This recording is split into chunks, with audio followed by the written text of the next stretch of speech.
તાલુકા પંચાયતના કારોબારી સમિતિના અધ્યક્ષ મહિલા અધ્યક્ષના પતિ છે તે દારૂ પીને નશાની હાલતમાં હતા અને ગાડી ચલાવી રહ્યા હતા અને જે સમય દરમિયાન પોલીસે તેમને ઝડપી અને કાર્યવાહી હાથ ધરી હતી. હળવદ તાલુકા પંચાયતના કારોબારી સમિતિના અધ્યક્ષ મહિલા અધ્યક્ષ જે ભાજપના છે એમના પતિ દારૂ પી અને ગાડી ચલાવી રહ્યા હતા અને જે રાત્રિના સમય દરમિયાન તેમને પોલીસે પકડી લીધા અને પકડીને તેમની પાસે પુરાવો લાયસન્સ અને સહી પુરાવા તેમની પાસે માંગ્યા હતા અને પુરાવો પણ ન મળ્યા હતા અને મહેશભાઈ કોપણિયા છે એમને પોલીસ સાથે પણ માથાકૂટ કરી હતી અને જેના લીધે પોલીસ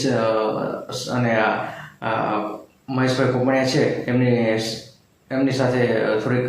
માથાકૂટ થઈ હતી અને જે ઘર્ષણ થયું હતું અને ખાસ તો જે અધ્યક્ષ છે તે ભાજપના છે અને સત્તા પક્ષના હોવાથી આ વિષય છે તે રાજકીય રીતે ખૂબ જ ટોક ઓફ ડાઉન પણ બનેલો છે અને મહેશભાઈ કોપણિયા છે એમની ગાડીને પણ પોલીસે જપ્ત કરી લીધી છે અને પ્રોહિબિશનનો ગુનો છે તે નોંધી અને આગળની કાર્યવાહી હાથ ધરી હતી.